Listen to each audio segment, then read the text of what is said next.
आप सभी को जय माता दी, जय भोलेनाथ। मैं अंजनी देवा आप सभी को एकादशी की और द्वादशी की बहुत सारी शुभकामनाएं देती हूं।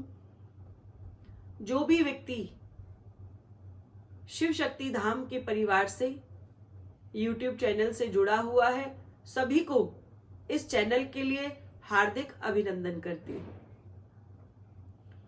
आज बहुत ही सुंदर विषय लेकर मैं आई हूं। आप सब जानते हैं 23 नवंबर दिन गुरुवार को देव उठनी एकादशी, जिसे आप और हम सब प्रबोधनी एकादशी के नाम से भी जानते हैं। एकादशी का जो महत्व है वो क्या है और एकादशी का दिन भगवान विष्णु को जागृत करने का क्या महत्व है। आप और हम सब जानते हैं कि 4 महीने के लिए सावन का जब महीना प्रारंभ होता है और जब कार्तिक मास का अंतिम दिन आता है, ये 4 महीने का जो समय बताया है ये भगवान शिव का समय है। 4 महीने के लिए भगवान विष्णु योग निद्रा में चले जाते हैं और जब कार्तिक मास के शुक्ल पक्ष की एकादशी अर्थात प्रबोधनी एकादशी आती है तो भगवान विष्णु जागृत अवस्था में आ जाते हैं। जब आप भगवान को अपने घर में योग निद्रा से जगाते हैं तो आप और हम सब मिलकर भगवान विष्णु और माता लक्ष्मी की आराधना करते हैं। इस आराधना के जो नियम हैं वो मैं आपको छोटी छोटी वीडियो के माध्यम से बता रही हूं, लेकिन फिर भी आपके लिए विशेषकर ये वीडियो मैंने बनाया है। भगवान विष्णु की आराधना के लिए उनके निमित्त जो दीपक लगाना चाहिए वो गाय के घी का हो, ये बड़ा ही उत्तम है। भगवान का नाम जाप करना, भगवान के मंत्रों का उच्चारण करना, भगवान की आरती, भगवान के निमित्त नैवेद्य अर्थात कोई भी मीठा प्रसाद और सिंगाड़े के नाम का फल भगवान विष्णु को हमें चढ़ाते हुए उनकी आरती कर कर भगवान को प्रसन्न करना चाहिए। देव उठनी एकादशी पर विष्णु भगवान की आराधना की जाती है। अगर आप और हम सब विचार करें तो कार्तिक मास में पूर्ण रूप से जिस भगवान की हम आराधना करते हैं वो विष्णु भगवान है। विष्णु भगवान जब एकादशी वाले दिन जागृत होते हैं तो सभी भक्त मिलकर उनकी आराधना करते हैं और उनसे अपने जीवन के सुखमय होने का और मंगल कार्य को प्रारंभ करने का आशीर्वाद लेते हैं। नया संवत लग जाता है। शास्त्री, पंडित, ज्योतिष सभी आज के दिन पंचांग की पूजा कर कर भगवान का आशीर्वाद लेने के बाद उसे पढ़ना प्रारंभ कर देते हैं। तभी शुभ मुहूर्त, विवाह, शादियां जो है वो प्रारंभ हो जाती हैं। आप जानते हैं कि विष्णु भगवान के जब आप रूप को देखते हैं, उनके स्वरूप के दर्शन करते हैं तो विष्णु भगवान जी के चरणों में माता लक्ष्मी जी का वास है। माता लक्ष्मी सदैव एक ऐसी मुद्रा में बैठती हैं जो भगवान विष्णु के चरणों को दबा रही है। अगर आप और हम सब बात करें तो ये जोड़ा ऐसा है, जब आप इनकी आराधना करते हैं तो जीवन में सुख, ऐश्वर्य, धन, संपदा इसकी कोई कमी नहीं रहती है। एकादशी वाले दिन जब आप भगवान को जागृत करते हैं और उनकी पूजा आराधना करते हुए, तुलसी को दीपक लगाते हुए आप द्वादशी की ओर प्रारंभ करते हैं। एकादशी वाले दिन अगर आप अपने पितरों के निमित्त दान, पुण्य या उनके प्रति कोई भोजन किसी दरिद्र को खिलाना चाहें तो आप अवश्य खिला सकते हैं। अगर आप किसी को भोजन ना करा सके तो गौ माता को भी आप अपने निमित्त से जो भी आपसे निकाला जाए वो भोजन आप उन्हें जाकर जरूर कराएं। भगवान विष्णु का ही एक रूप है जिसको हम शालिग्राम कहते हैं। मेरी इस कथा को आप बहुत ही विचार कर और धैर्य के रूप में सुने और उसे समझें। भगवान विष्णु शालिग्राम रूप में कैसे आए? जब आप और हम सब कार्तिक महात्म्य को पढ़ते हैं तो हमें ये चीज समझ आती है। समुद्र से प्रकट हुए जालंधर का विवाह, जालंधर एक राक्षस प्रवृत्ति का व्यक्ति था, राक्षस योनि कुल का था। समुद्र से प्रकट होने के बाद उनका नाम जो है जालंधर रखा गया। उनके गुरु का नाम शुक्राचार्य है। जालंधर का विवाह वृंदा के साथ किया गया। वृंदा भगवान विष्णु की परम भक्त है और भगवान के प्रति उनका प्रेम और बहुत ही सेवा भाव है। जालंधर राक्षस योनि के होने के साथ साथ इतना बलशाली था कि जब वो किसी के साथ युद्ध करता था तो उसकी जीत निश्चय ही पूर्ण होती थी। ये युद्ध धीरे धीरे देवताओं के साथ हुआ और एक समय ऐसा आया कि राक्षसों ने पूरे स्वर्ग पर अपना कब्जा कर लिया और जो देवी देवता थे वो इधर उधर भटकने लगे। जालंधर का वध हो सके इसके लिए भगवान शिव के पास सभी देवता पहुंचकर चले गए और जब वो वहां पहुंचे तो उनको पता चला कि भोलेनाथ जो है उनका वध नहीं कर सकते, जिस कारण विष्णु भगवान को उनका वध करने के लिए भेजा गया। विष्णु भगवान भी उनका वध नहीं कर सके क्योंकि भगवान शिव के अंश से जन्म लिए हुए जालंधर इतने बलशाली थे कि उनको मृत्यु देना असंभव था।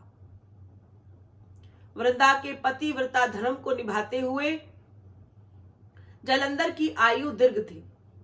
सभी देवताओं ने यही निर्णय लिया कि जब तक वृंदा का पतिव्रता धर्म भंग नहीं होगा जालंधर की मृत्यु नहीं हो सकती।